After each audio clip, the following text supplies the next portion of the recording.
صلی علی محمد وآل محمد۔ پروردگار عالم اس شب میں جبکہ محبان اہل بیت کے دل داغدار ہیں، ہمیں حسین سے اور ان کی مصیبت سن کے اور ان کی مصیبت کو یاد کر کے حق محمد وآل محمد ان بیماروں کو شفاء کامل و عاجل عطا فرما، اور تمام بیمار جو ہماری قوم کے ہیں، پریشان حال ہیں، مصیبتوں میں گرفتار ہیں، ان سب کی تمام مشکلات کو آسان فرما۔ الکوثر ایک آرگنائزیشن ہے نیو جرسی میں جس سے میں بھی ذاتی طور پر منسلک ہوں، انہوں نے بڑے عمدہ کام کیے ہیں اور مسلسل کوشش یہی ہے کہ خاص کر کے پاکستان میں جو شہداء اور ان کے جو خانوادے ہیں ان کی کسی طریقے سے نگہداشت اور خاص کر کے ان کی تعلیم کا بندوبست کیا جا سکے، اور اس میں کافی کام انہوں نے کیا ہے۔ آپ حضرات اس فلائر کو پڑھ لیجئے گا اور جو آپ سے ممکن ہو اس سلسلے میں مدد فرمائیے گا۔ ایک مرتبہ سورہ الحمد اور 3 مرتبہ سورہ توحید کی تلاوت کر کے ہدیہ فرمائیے تمام مومنین مومنات کے لیے، خصوصاً جناب نثار اکبری صاحب کے برادر نسبتی کا بھی انتقال ہوا ہے، ان کی روح کے لیے، اور تمام مومنین مومنات آپ کے اور ہمارے تمام مومنین مومنات کو اس عنوان سے کہ شب عاشور ہم ان کو محبت حسین کا یہ تحفہ بھیج رہے ہیں۔ بسم اللہ الرحمن الرحیم۔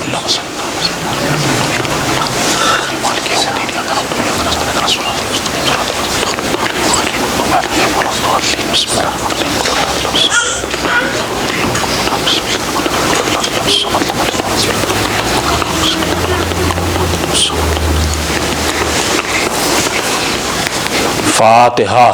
بسم اللہ الرحمن الرحیم۔ الحمد للہ رب العالمین الرحمن الرحیم مالک یوم الدین ایاک نعبد و ایاک نستعین اهدنا الصراط المستقیم غیر المغضوب علیہم ولا الضالین۔ اعوذ باللہ السمیع العلیم من الشیطان اللعین الرجیم۔ بسم اللہ الرحمن الرحیم۔ الحمد للہ رب العالمین والصلاة والسلام علی شرف الانبیاء والمرسلین سیدنا و نبینا و شفیعنا بالقاسم محمد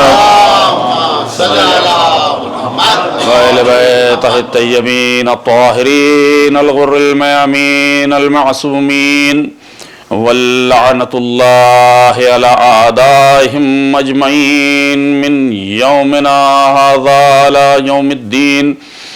اما بعد فقد قال اللہ سبحانہ وتبارک وتعالی فی کتابہ المبین۔ بسم اللہ الرحمن الرحیم۔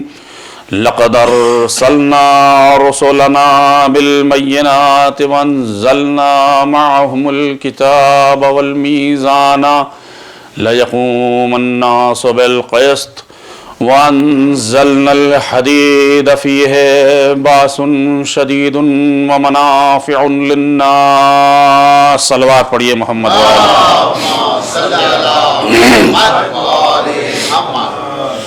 عزیزان گرامی، آج اس سلسلے کی 9ویں مجلس ہے اور ظاہر ہے کہ ہم آج کی شب گریہ کرنے کے لیے آئے ہیں، اس لیے فضائل تو میں زیادہ نہیں پڑھ پاؤں گا اور آج رات بھی نہیں ہے، لیکن کچھ چیزیں ابھی باقی رہ گئی ہیں میرے موضوع کی جن کو میں پورا کرنا چاہتا ہوں، اور قبل اس کے کہ میں اس کے بارے میں گفتگو کروں، آپ حضرات سے میں نہایت ہی مؤدبانہ معافی چاہتا ہوں کہ ان 10 دنوں میں 9 دنوں میں اور شاید ایک مجلس 20 کے بعد وہی امام کے سویم کی مجلس ہے، حق مجلس نہ ادا ہو سکا، نہ میرے پاس وہ صلاحیت، نہ میرے پاس وہ علم، نہ میرے پاس زور بیان، اور نہ ہی میں اس قابل کہ ان کا ذکر کر سکوں کہ جن کی طہارت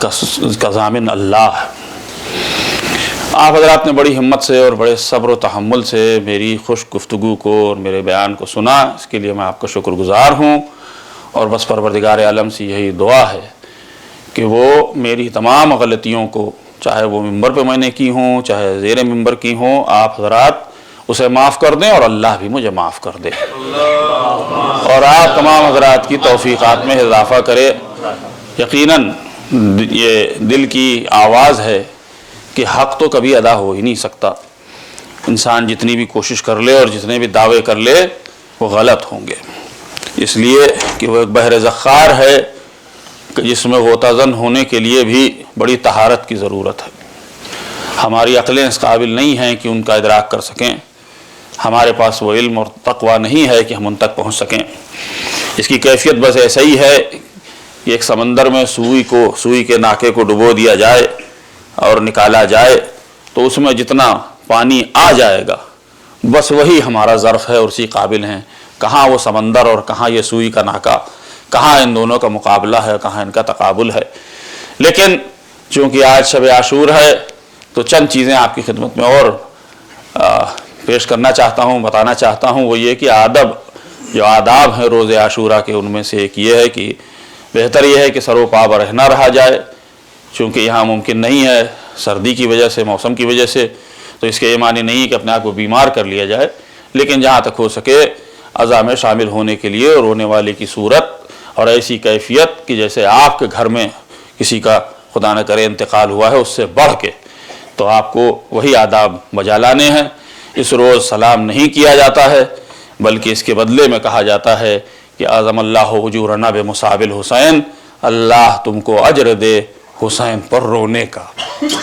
تو اس لیے سلامتی مومن کی یقیناً ہمارے دل میں ہوتی ہے، لیکن ہر ایک کی سلامتی سے پہلے ہم سید الشہداء کی شہادت کو یاد کرتے ہیں اور ان کے غم میں رونے والے ہر شیعہ کے لیے دعا کرتے ہیں کہ اللہ اس کو اجر عظیم عطا فرمائے۔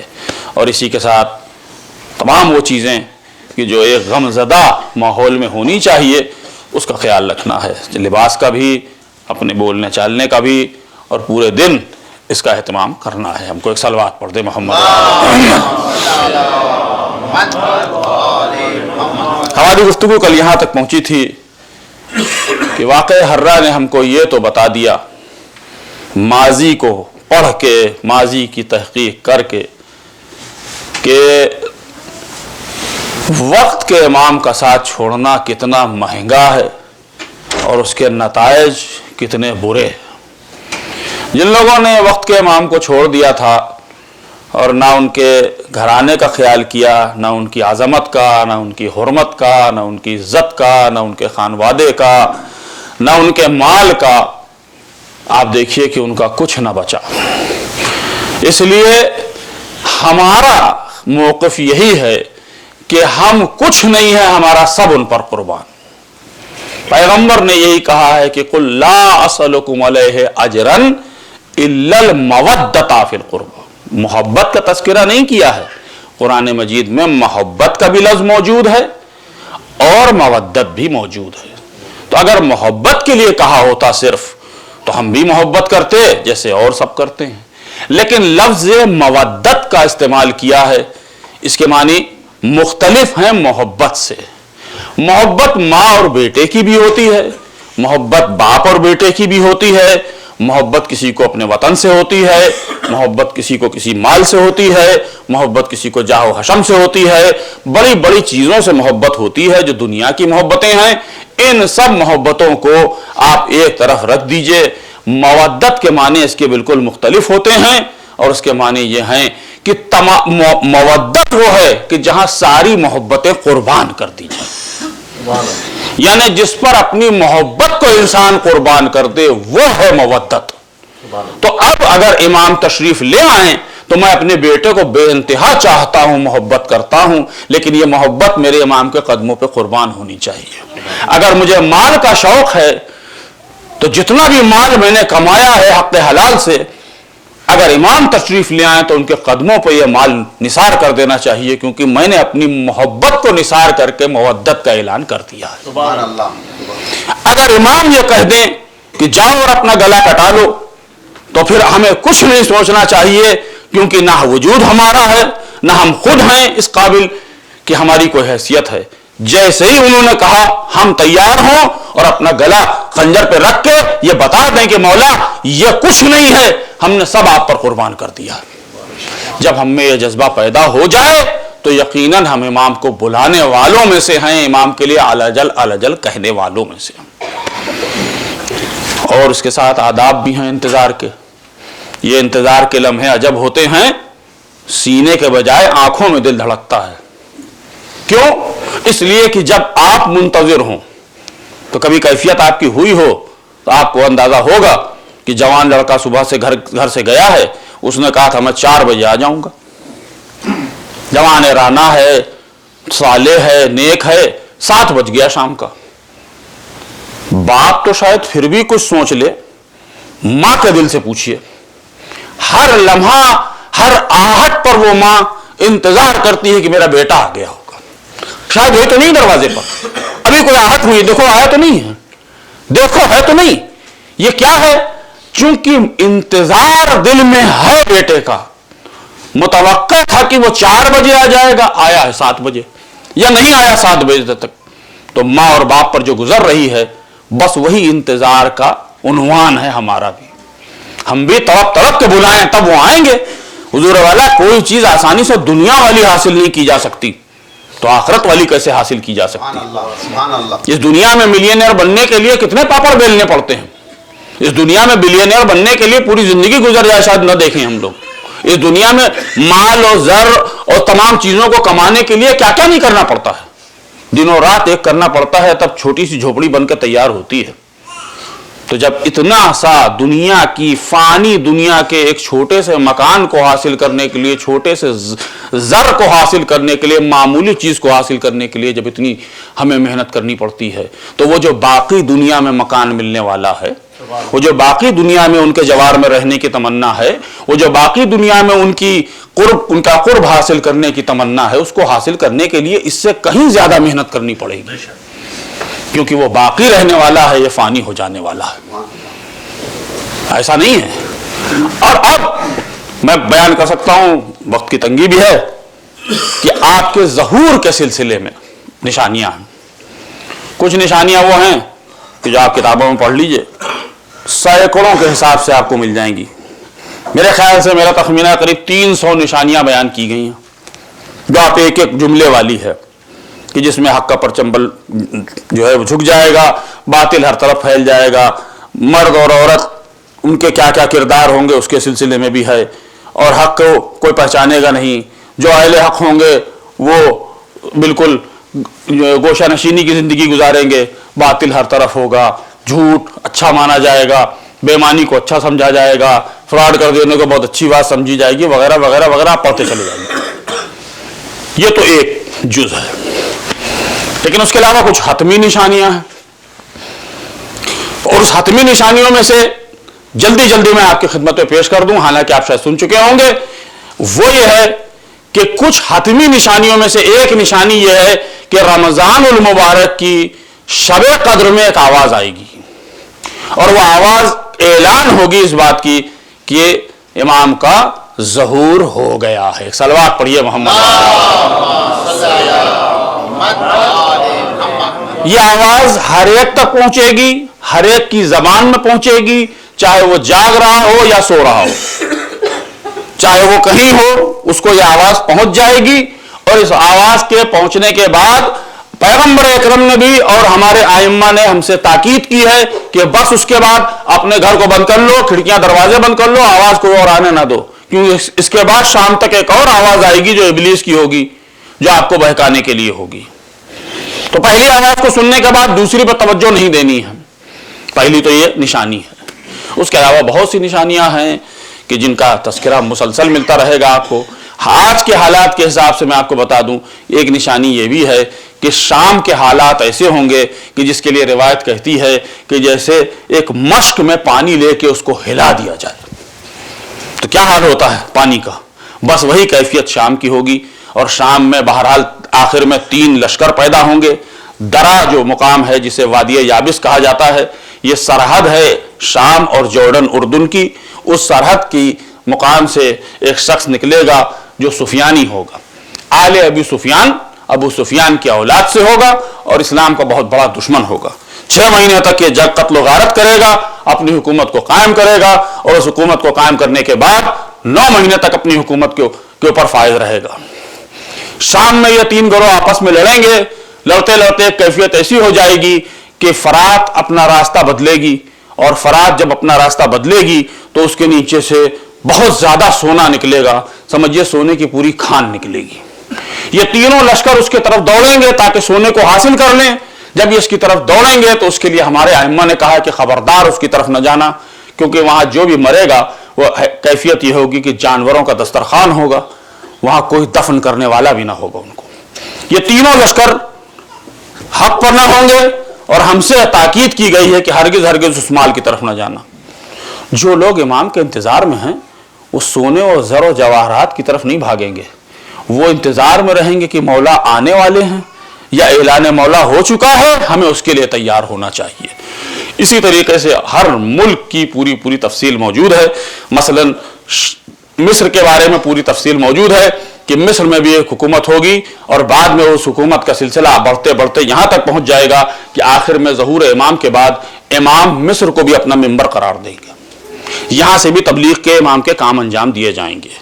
اسی طریقے سے عراق کے لیے کہا گیا ہے کہ ایک کمزور حکومت بن جائے گی، اور اس کمزور حکومت کا اس کے اوپر کوئی کنٹرول نہیں ہوگا۔ عراق کے اوپر، عراق میں اتنے خلفشار ہوں گے اور اتنی جنگیں ہوں گی، آپس میں اتنا لڑیں گے کہ وہ بہت زیادہ کمزور ہو چکے ہوں گے۔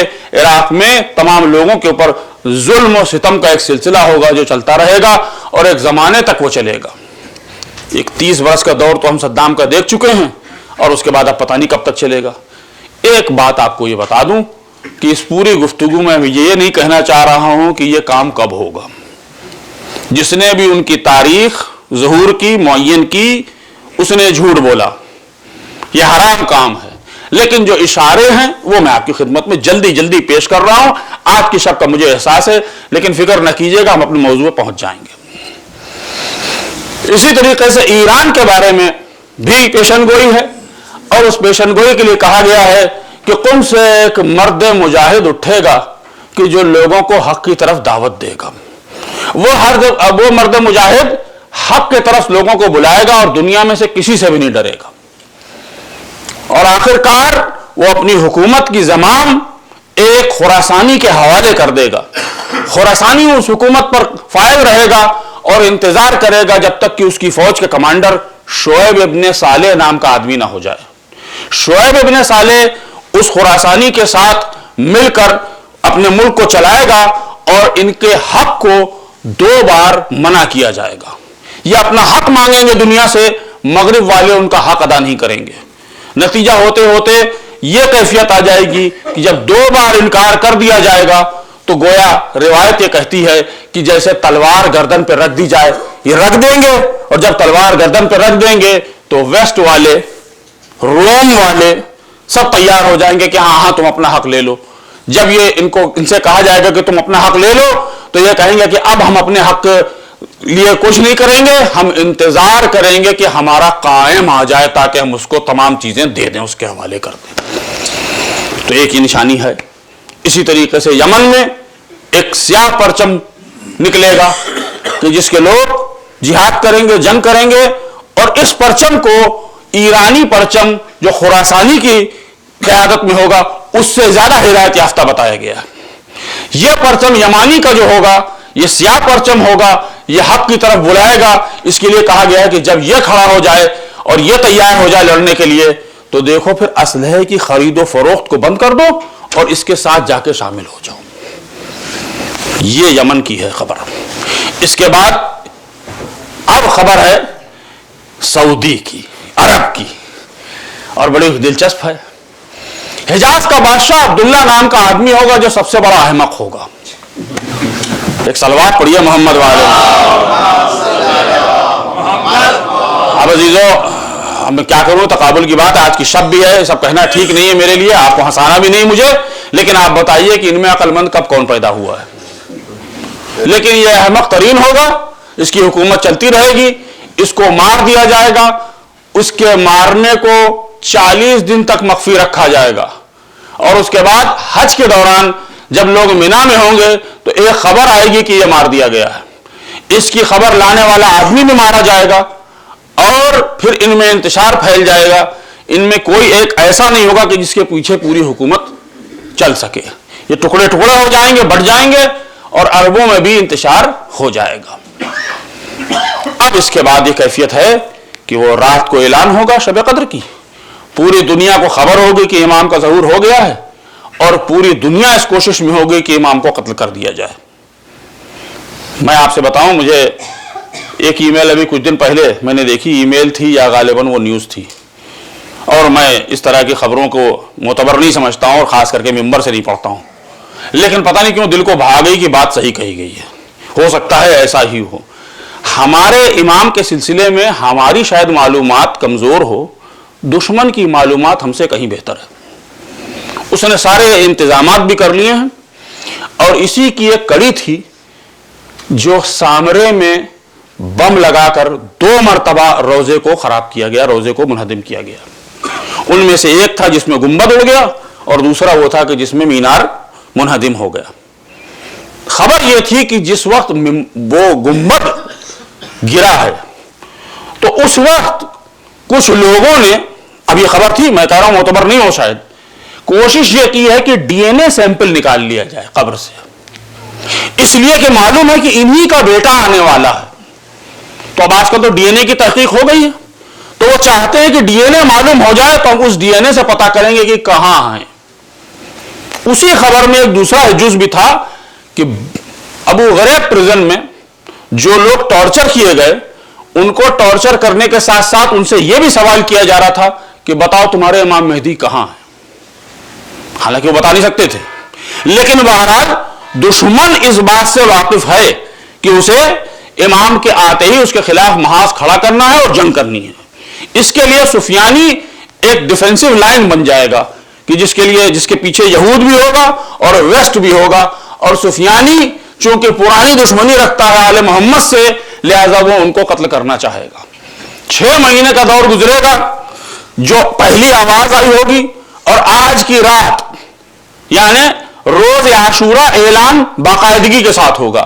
اس وقفے میں، اب 6 مہینے سے بھی کم ہی ہے، اس وقفے میں امام مخفی طور پر اپنے خاص چاہنے والوں کے پاس جائیں گے اور ان سے بیعت لیں گے، اور جب وہ بیعت لے لیں گے تو یہ لشکر تیار ہو جائے گا۔ ویسے امام کے لیے جو 313 بتائے گئے ہیں، ان کے لیے احادیث بھرمار ہے جن کی، کہ وہ ایسے ہوں گے کہ جن کے دل فولادی ہوں گے، وہ ایسے ہوں گے کہ جو کبھی اپنی جگہ سے ہٹیں گے نہیں، وہ ایسے ہوں گے کہ جو امام کا تحفظ کریں گے، وہ ایسے ہوں گے کہ اگر دنیا کو 313 خطوں میں تقسیم کر دیا جائے تو ہر ایک پر عادل حکومت کو قائم کر سکتے ہیں۔ ایک صلوات پڑھیے محمد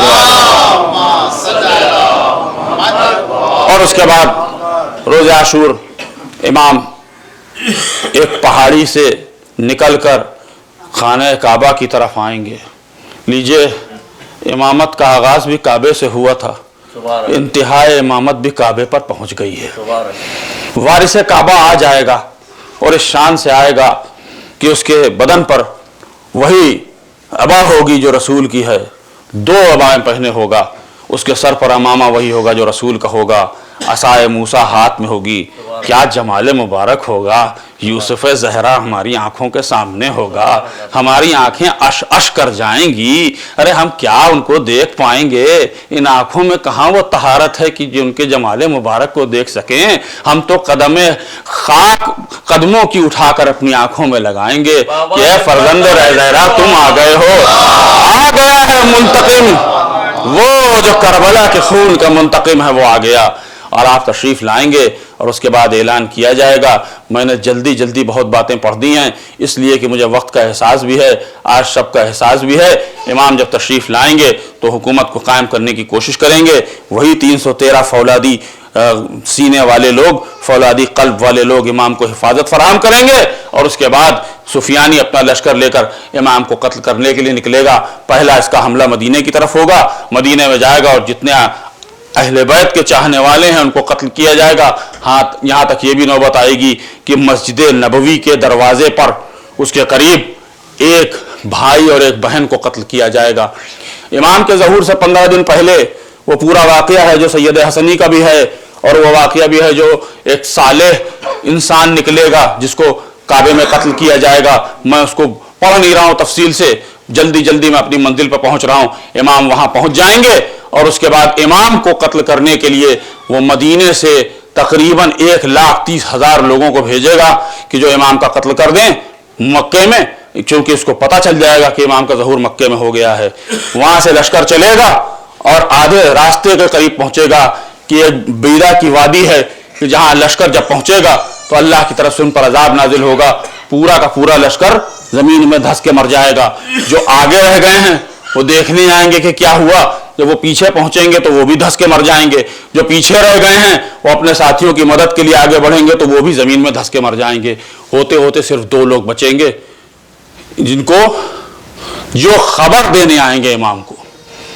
اور جب وہ آئیں گے تو ایسی کیفیت میں آئیں گے کہ ان کی گردنیں پیچھے کی طرف ہوں گی.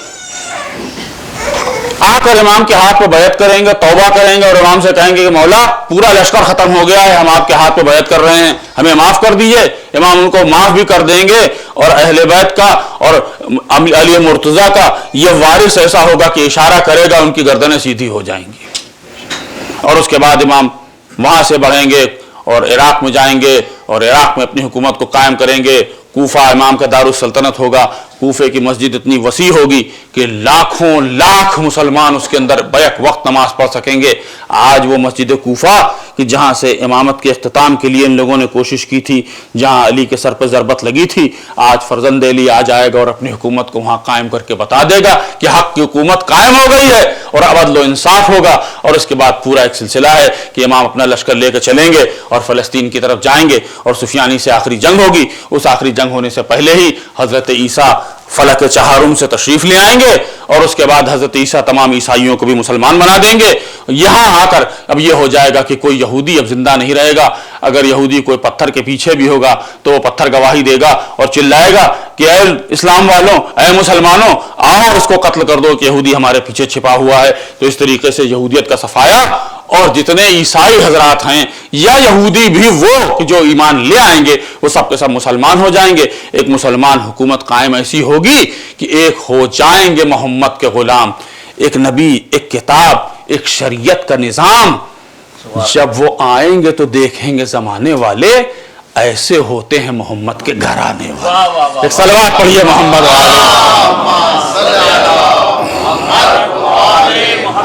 بس عزیزو، میں نے بہت اختصار سے، اور ظاہر ہے کہ بہت سوال آپ کے ذہن میں ہوں گے، میں نے یہاں تک آپ کو پہنچا دیا، جلدی جلدی اپنی منزل پر پہنچا. بس ایک بات کہنا چاہتا ہوں، 4 مصرے ہیں شاید میرے مقصد کو حل کر دیں گے. اور وہ یہ کہ کہہ دے کوئی ہنسی سے آئے ناب لبوں پر، اس وقت آنسوؤں کا دریا چڑھا ہوا ہے. کہہ دے کوئی ہنسی سے آئے ناب لبوں پر، اس وقت آنسوؤں کا دریا چڑھا ہوا ہے. جس دن سے اس زمین پر کرب و بلا ہوئی ہے، آنسو میں اور خوشی میں غیبت کا فاصلہ ہے. ہم منتظر ہیں کہ ہم مسکرائیں گے تو تب جب مولا آئیں گے. آج تو ہم مولا کے غم میں سوگوار ہیں. آج فرزند زہرا، نور چشمے جناب فاطمہ زہرا، آپ ذرا سوچئے ہم اور آپ جب اتنے غمزدہ ہیں تو ان کی کیا کیفیت ہوگی کہ جو زیارت ناہیہ میں ایک ایک جز کو بیان کرتے جا رہے ہیں اور روتے جا رہے ہیں. عزیزو، آج ہم غم منا لیں گے، کل منا لیں گے اور اس کے بعد 12ویں محرم کو امام کا سویم کر لیں گے. 2.25 مہینے کے بعد فرش عزا ختم ہو جائے گی، موسم عزا ختم ہو جائے گا. ہم سب اپنے اپنے کاموں میں مشغول ہو جائیں گے، اس طرح سے عزاداری نہیں کریں گے. لیکن ایک عزادار حسین ایسا ہے کہ جو روز خون کے آنسو روتا ہے اور ذوالفقار کو دیکھ کے کہتا ہے اے میرے جد، کب مجھے موقع ملے کہ میں اس کا بدلہ لے سکوں آپ سے. اس کی فرش عزا کبھی ختم نہیں ہوتی. آئیے ذرا اس کی بارگاہ میں چلتے ہیں، اس سے پوچھتے ہیں اے مولا، آج ہم ایک اصغر کی شہادت کے سلسلے میں یہاں پر مصائب پڑھنے کے لیے آئے, مولا آپ سے مصائب سن لیں. تو مولا آپ بتا دیجئے کہ کیا گزری. تو اس لیے امام فرماتے ہیں زیارت ناہیہ میں سلام ہو میرے آقا میرے جد آپ پر کہ جب آپ علی اصغر کو لے کے آئے تھے اور آپ نے پانی طلب کیا اور کس طریقے سے بچے کو شہید کر دیا گیا. آپ سلام کر رہے ہیں ایک ایک کے اوپر. کبھی کہتے ہیں میرا سلام اس ریش مبارک پر جو خاک میں غلطہ ہو گئی تھی, میرا سلام اس پر کہ جس کے لاشے کو رون دیا گیا تھا, میرا سلام اس پر کہ جس کے گردن کو کاٹ دیا گیا تھا, میرا سلام اس پر کہ جو میرا جد ہے اور جس نے صبر و تحمل کے ساتھ کربلا کے پورے مارکے کو طے کر لیا. آئیے ذرا دیکھیں کہ اس 6 مہینے کے فاتح اعظم نے کربلا معلی میں کیا فتح دلائی ہے حسین کو. دنیا کا کوئی قانون, کوئی بھی قانون ہو, دنیا کا کوئی بھی قانون ہو, کوئی بھی قانون ہو, کسی 6 مہینے کے بچے کو کسی بھی جرم کی سزا نہیں دے سکتا ہے. حسین نے یہ ثابت کر دیا کہ میرا یہ بچہ اتنا معصوم ہے کہ معصوم کا بیٹا ہے اور خود اس سن میں ہے کہ اس سے کوئی خطا ہو نہیں سکتی. روایت نہیں بتاتی ہیں زیادہ تفصیل, چلتے وقت کی تفصیل ہے کہ جب چلے تھے مدینے سے تب تھوڑی سی ملتی ہے کہ ابھی کچھ دن کہی تھے کہ ایک مرتبہ جانا چاہتے تھے. حسین نے چاہا کہ بچے کو لے جائیں تو بہن کی آغوش میں تھے, جانا نہیں چاہتے تھے. عجب بات کہی حسین نے, جب دیکھا کہ بچہ نہیں آ رہا ہے میری گود میں تو کان میں کچھ کہا. بس یہ کہنا تھا کہ بچہ ہمک کے باپ کی گود میں آ گیا. شاید حسین یہ بتا رہے ہوں کہ اے بیٹا تیرے جائے بنا کربلا مکمل نہیں ہو سکتی ہے, اے میرے لال ارے تجھے تو قربانی دینی ہے. بس جیسے ہی نصرت کا سنا ہوگا فوراً باپ کی گود میں آ گئے. اب نہیں ملتا کہ کیا ہوا, میں نے بہت تلاش کیا اور میرا علم بھی کیا ہے, لیکن ہاں مجھے ایک واقعہ ضرور ملا کہ شب عاشور ایک منظر جناب سکینہ نے پیش کیا. وہ فرماتی ہیں کہ میں ایک خیمے میں گئی تو میں نے دیکھا کہ میری پھوپھی ہے اور اصغر ہے اور اصغر کو ہوا دے رہی ہے اور کہہ رہی ہے میرے لال کاش پانی ہوتا تو مجھے دے دیتی, ارے تو تڑپ رہا ہے پیاس سے بے حال ہے. زینب کیا کرے گی, تجھے پانی کیسے دے, زینب پانی نہیں فراہم کر سکتی. یہ تو مجھے مل گیا. اس کے بعد پھر صبح کے پورے ماحول میں, کربلا کے پورے رن چھڑنے میں, پوری جنگ میں مجھے کچھ نہیں ملا. بس اس کے بعد بس وہی موقع تھا کہ جب حسین تنے تنہا رہ گئے, میدان کارزار میں آئے اور آ کر ایک عجب آواز بلند کی, حل من ناصر ینصرنا, حل من مغیث یغیثنا, ارے کوئی ہے جو میری مدد کر دے, کوئی ہے جو میری نصرت کر دے. بس یہ سننا تھا کہ خیام سے رونے کی آواز آئی. حسین نے گھوڑے کو پلٹایا, پلٹ کے خیمے کے در پر آئے, فرماتے ہیں بہن ارے ابھی میں زندہ ہوں, ابھی سے کیوں رونا شروع کر دیا. بہن نے جواب دیا اے بھیا آپ کی وجہ سے نہیں رو رہے ہیں, آپ کی صدائے استغاثہ کو سن کر اصغر نے اپنے آپ کو جھولے سے گرا دیا ہے. بس جھولے سے گرے ہوئے اصغر کو حسین نے کہا لاؤ رباب میرے بیٹے کو لاؤ, میں اس کے لیے پانی فراہم کروں گا. بچے کو گود میں لیا اور اس کے بعد حسین چلے. ارے چلے ہیں ادھر حسین اور ادھر فوج اشقیہ نے کہنا شروع کر دیا حسین شاید قرآن لا رہے ہیں, حسین چاہتے ہیں کہ صلح ہو جائے, حسین چاہتے ہیں کہ آگے جنگ نہ ہو, حسین شاید قرآن کا واسطہ دیں گے. ہوتے ہوتے حسین ایک بلندی پر پہنچے, ابا کا دامن ہٹایا, ارے میں کہوں گا بالوں کے لال, ارے گیسو والے لال, 6 مہینے کے اصغر. ارے ایک مرتبہ حسین نے بچے کو اپنے ہاتھوں پہ بلند کر کے کہا اے فوج جفاکار, اگر حسین خطا کار ہے تو اس 6 مہینے کے بچے نے تیرا کیا قصور کیا ہے. دیکھو پیاس سے جا بلب ہے, تڑپ رہا ہے, آ کے تھوڑا سا پانی پلا دو, اس کو تھوڑا سا پانی دے دو. جب یہ نہ مانے تھوڑی دیر انتظار کرنے کے بعد تو جلتی زمین پر اصغر کو لٹا کے حسین ایک مرتبہ پیچھے ہٹ گئے. اے فوج جفاکار اگر تو سمجھتی ہے میں پانی پی لوں گا تو دیکھ میں ہٹ گیا ہوں, میرے لال کو پانی پلا دے. ارے حسین آپ کے لیے تو کائنات خلق ہوئی ہے, پوری دنیا اور آسمان, آپ 2 قطرہ آپ کے لیے اس طرح سے سوال کر رہے ہیں. میں کہوں گا پانی ایک ایسی چیز ہے کہ جس کے لیے سوال کیا جا سکتا ہے, ورنہ اگر دیکھا جائے اور پوچھا جائے تو حسین کئی دن کے پیاسے, کئی دن کے بھوکے, اپنی بھوک کو بیان نہیں کر رہے ہیں. بچے کو لٹانے کے بعد بھی دیکھا کہ جب اس فوج نے کچھ نہ سنا تو اس کے بعد ہاتھوں میں بلند کر لیا, اے میرے لال تو بھی تو حجت خدا کا فرزندہ ہے, ذرا دکھلا دے کتنا پیاسا ہے. اصغر نے کم سنی کے عالم میں اپنے رخ کو فوج کی طرف موڑا اور موڑ کے زبان کو اپنے ہونٹوں پر پھیرا. فوج اشقیا میں تلاطم مچ گیا. لوگ کہنے لگے ارے آج بچے کا کوئی قصور نہیں, اس کو تو پانی پلا دینا چاہیے, اس نے کیا کیا ہے. بچے نے حجت تمام کی, پانی نہ دیا گیا اور مولا کو آواز دی. پسر سعد نے جانتا تھا کہ فوج میں تلاطم مچ جائے گا, فوج ٹوٹ جائے گی, الگ ہو جائے گی, حسین کا ساتھ دے گی. لہذا ایک مرتبہ کہتا ہے اینا اینا ارملا آیا, کہا یکتا کلام الحسین, حسین کو کلام کو قطع کر دے. ارے سوال عجیب تھا, کلام حسین کا نہ تھا, اصغر پانی مانگ رہے تھے, حسین نے تو پانی مانگا نہ تھا. لیکن عجیب بات ہوئی. آپ جانتے ہیں ارملا کون تھا؟ ذرا سن سکیں گے تو سنیے, آج کی رات تو رونے کی ہے.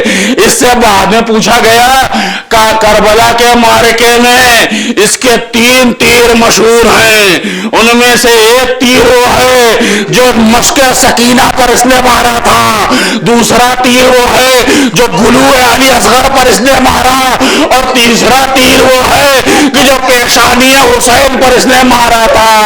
ارے اس نے نشانہ لینا چاہا, میرا دل کہتا ہے کیوں کر چلا پائے گا. ارے چلا نہ سکا نشانہ. کسی نے بڑھ کے کہا کہ اگر پوچھا جائے کہ سب سے بڑا تیر انداز کون ہے تو میں کہوں گا کہ تو ہی ہے. آج تجھے کیا ہو گیا ہے, نشانے پہ تیر نہیں مار پا رہا ہے. اس نے شاید پلٹ کے یہی کہا ہو کہ میں کیوں کر تیر ماروں. ارے جیسے ہی میں نشانہ لیتا ہوں سامنے کبھی رسول نظر آتے ہوں گے, کبھی جناب فاطمہ آتی ہوگی. اے ارملا میرے بچے کا قصور بتا, ارے میرے بچے نے کیا کیا ہے.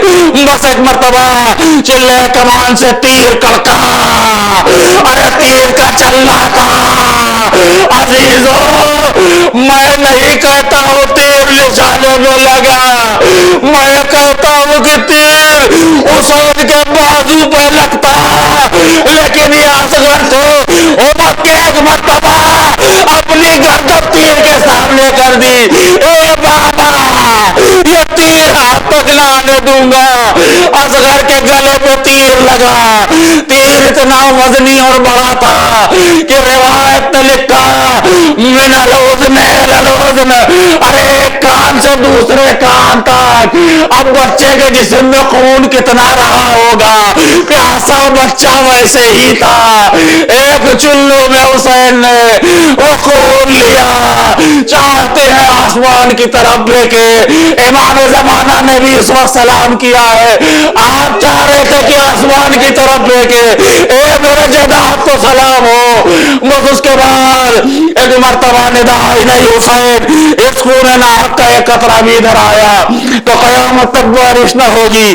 چاہتے ہیں زمین کی طرف پھینک دے, زمین سے بھی آواز آ گئی, اے میرے مولا, اے ابو تراب کے فرزند, اگر یہ قطرہ ناحق گر گیا تو زمین کبھی بھی ایک اناج نہ اگائے گی. چہرہ اقدس پر اس خون کو ملا. ارے مل کے چلنا چاہ رہے ہیں واپس, ارے کیوں کر ہمت بٹور سکیں گے انسان آخر کہاں تک. لیکن واللہ حسین رضن بقضائه وتسلیما لامره, پھر پلٹ کے آتے ہیں انا للہ وانا الیہ راجعون. 7 مرتبہ آگے پیچھے گئے. میں نے پڑھا مقاتل میں, مجھے نہیں مل پایا تفصیل سے, شروع میں نہ ملا لیکن بعد میں ملا. کیا ملا کہ جس وقت یہ پورا واقعہ ہو گیا ہے, مختار نے ایک ظالم کو پکڑا اور ظالم کو پکڑ کے پوچھا کہ تو نے کبھی ایسا محسوس کیا کہ کربلا میں تیرا دل ٹوٹ گیا, کربلا سے تیرا دل اچٹ گیا, کربلا سے تو ہٹنا چاہتا ہے. اس نے کہا مختار ایک موقع میں نے ضرور دیکھا. کہا وہ کون سا تھا؟ کہا جب حسین اصغر کو لے کے واپس پلٹ رہے تھے, میری ہمت نہیں تھی کہ میں اس منظر کو دیکھ سکوں.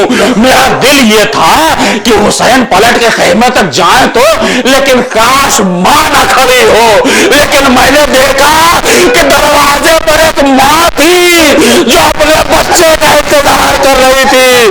حسین سر جھکاؤ, آگے بڑھے, ارے ماں سے کچھ کہتے کہ سکینہ آ گئی. اے بابا, ارے بھیا کو پانی پلانا ہے, مجھے نہیں پلایا. حسین کچھ نہ بولے, اب آتا دامن ہٹایا, اب جو بچے کو دیکھا وہ بٹھی وہاں کرا. ارے ماں نے دیکھا اب مثل کا ینار, اے میرے لال, ارے کیا تیری عمر کے بچے بھی نہر کیے جاتے ہیں. اللہ اکبر, اللہ اکبر. کیا ہمت ہے مادر اصغر کی, کیا کہنا اس ماں کا. لاکھوں درود و سلام ہو اس ماں پر, کیسے اس بچے کی شہادت کو صبر کر کے برداشت کر گئی ہوگی. حسین نے بھی شاید اہتمام اسی لیے کیا, سارے لاشوں کو گنج شہیدہ میں لا کے رکھتے تھے, لیکن اس لاش کے لیے حسین نے اپنا وقت بھی نکالا.